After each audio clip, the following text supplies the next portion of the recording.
Hi, guys. Welcome to Wild Widow Woman podcast and family. I just wanted to touch base with you guys. I have a brand new topic for you, and I'm looking for it. And I'm sorry, I've got my notes all on my phone over here. But yeah, I do want to welcome you. And today I am getting really personal and really raw and real and messy about the non-linear journey of grief and how I've had to break some rules to stay true to myself. So if you're out there and you feel like you're doing grief wrong or you don't know what the hell to do, this one's for you. Um, the myth of the grief timeline is huge in Western society. Um, we have denial, anger, bargaining, depression, acceptance, and I would invite you guys to notice how society often wants grief to be neat and linear. That, once we get to acceptance, we're done. We've done the denial and the anger and the bargaining and the depression, maybe a little out of order. But once we get to acceptance, we're done. Pretty much that's it, right? That is not my personal experience. However, it is my experience that there was a lot of pressure to move on, to heal, to get back to normal, those kinds of things. Uh, I was I have experienced that being told straight up that I was not doing a good job at what I was doing. And that may or may not have been true at the moment, but the fact of the matter is that the person saying it hadn't just lost their spouse, so they really didn't have any room to talk.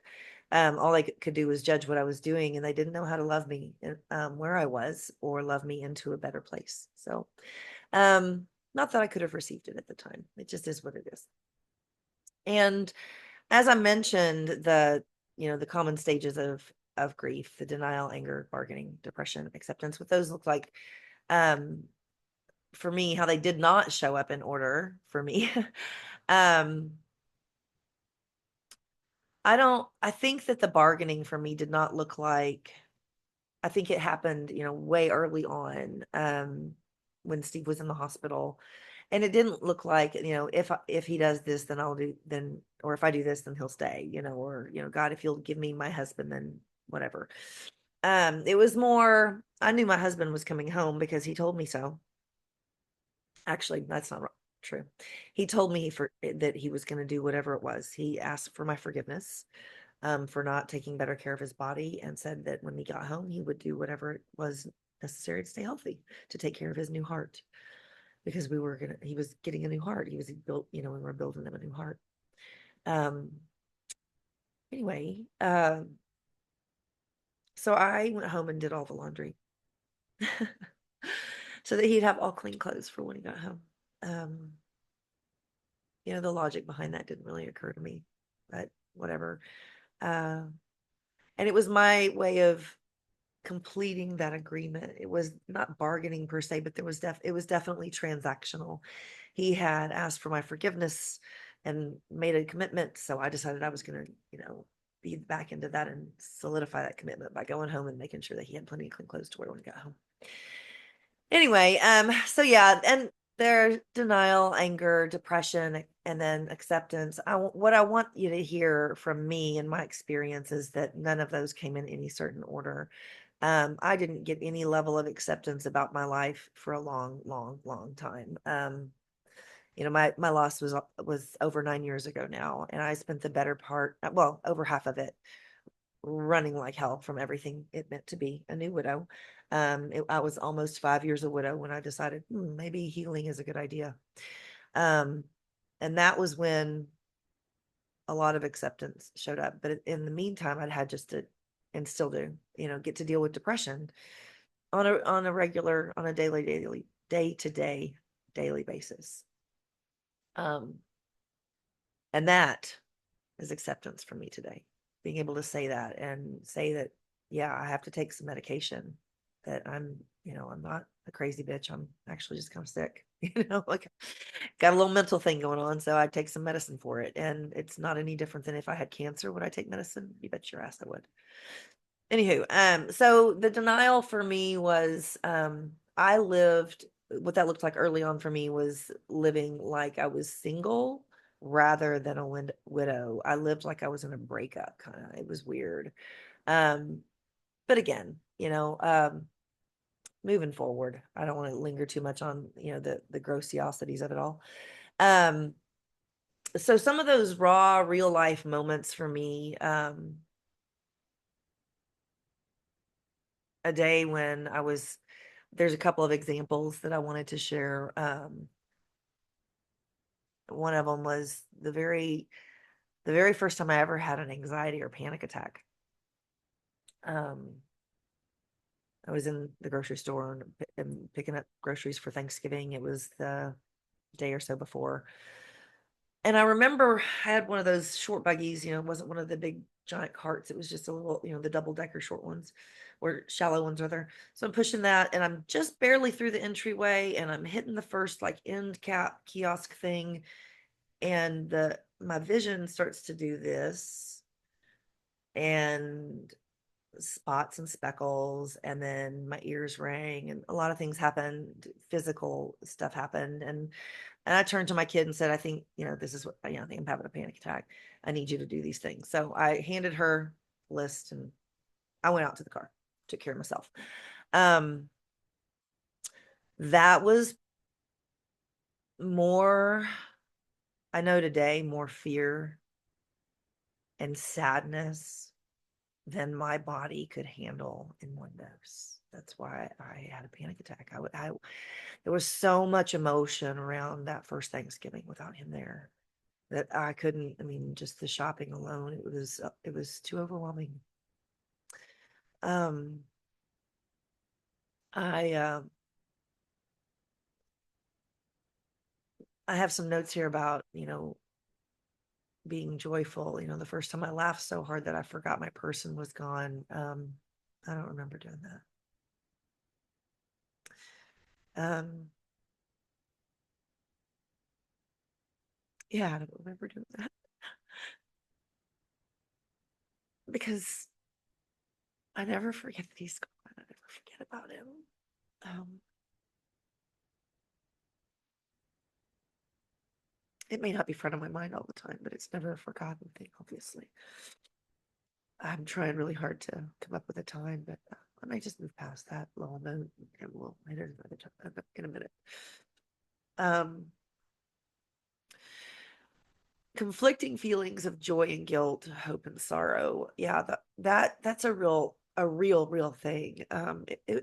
It's almost hard to be hopeful or joyful because there's this there can be, for me, there was a real deep sense of, what if I'm betraying him by moving forward, betraying his memory or disrespecting his memory somehow. And probably because I spent so long disrespecting his memory that I just really don't want to do that anymore. um I One of the things I do want to touch on, it's not one of the linear parts of grief, it's not even really mentioned, is loneliness. I mean, it's a deep, deep sense of loneliness. It's whether you're alone or with a bunch of people, it's on a core level, that you're just alone in the whole universe, that part of your soul is no longer there. Um, it's a it can be a very isolating place to be, and I think I would just invite you as a listener to take a look at that. Or just observe. Don't take a look, but just observe if that's something that's happening with you. If there's isolation going on, I would encourage you to reach out to me if necessary. And I say every time, please, if you're bold enough to DM, I'm gonna reach back out to you. I don't want anybody to think they're alone. I want everyone to know that they're not alone, and that the more widow's hands I hold, the more widow's hands I get to hold, because then you can hold hands. Cool stuff. Um, I do want to make sure that I touch on the fact that it's important that we learn to grieve our own way, that no matter what society says it should look like, no matter what your family says, No matter what your friends say, no matter what, your exes say, no matter what your kids say, no matter what strangers say, coworkers say. I've had people say some pretty nasty things to me, but please know that however it is you're grieving is however it is you are grieving. And there is no right, there's no wrong. It just is. It just is. I would encourage you to listen to your own rhythm and your own needs. And as you do that, the more you listen, the better you'll hear. Um, I know that that's been the case for me. The more I listen to what it is I need, gosh, gee, I actually hear stuff and I actually get to do those things. And then my that proves to myself that I'm trustworthy. When I hear those things and I do them, I begin to hear more. Um, one of the things that helped me break free, uh, I have two primary ones, but one of them is journaling. And I'm not going to tell you that I love to journal. I mean, what I will tell you is that I do love my journal. I'll show it to you, but I don't have it with me. Um, I love my journal. It's beautiful. It's mine. Um, there's not another one like it. And I get to refill it, and those pages come out, and I can keep them, or I can burn them, or I can do whatever I want with them. Um, but I do not love to journal. What I do love is how it takes and unravels the messiness of my mind. I do a little crochet on the side. Sometimes it helps with my creative juice. It helps me express creatively if I don't have something else going on. So I just finished making a blanket for my brand new grandnephew and or great nephew, however you want to call it. I don't know. it's my niece's baby boy, and in doing that, I have had a couple of different skeins of yarn. And inevitably, when you get to that point in a skein of yarn where you just can't work with it any longer, you have to unravel it all the way to the end and then roll it into a ball from the end up. And you end up with a nice sized ball. It's not a little bit of yarn, it's usually about the last quarter of the skein. But I feel like that's what meditation and journaling does for me. It helps me to unravel that last little bit that I just can't seem to figure the fuck out. So it gets that kind of straight and helps me to get it back in order and put it away nicely so that it's more easily acceptable more easily accessible to me as a functioning, human being not doing. Um, and I want to offer you this powerful affirmation that I've come up with, um, reminding you, first of all, that remember, grief is love with nowhere to go. So your affirmation is, my grief belongs to me. There is no right or wrong way to carry love forward. Okay.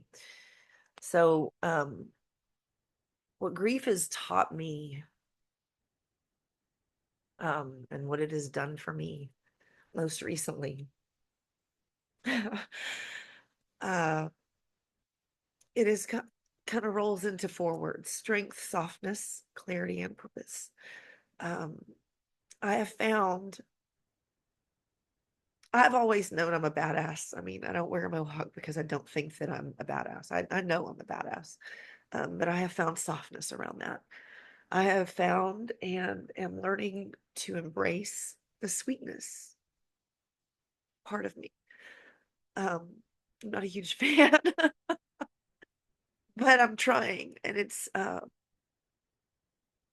interesting. um, I have noticed because of, as I said, with the unraveling, because of the journaling and the meditation, there's a lot of clarity. And in that clarity, I have found purpose and I've found passion again. Um, Now the passion is manifesting in ways that it hasn't in the past. And that's very confusing for me. Um, when I was passionate about Bikram yoga, I went to teacher training, and all the money just fell into place, and all the, I knew that this is what I was doing. It's not quite that smooth right now, but I feel the changes coming. I feel those things starting to roll into place, and it's, I don't know, it's been a really cool thing to, for my passion to be fine-tuned a little bit, for my purpose to be so glaringly obvious.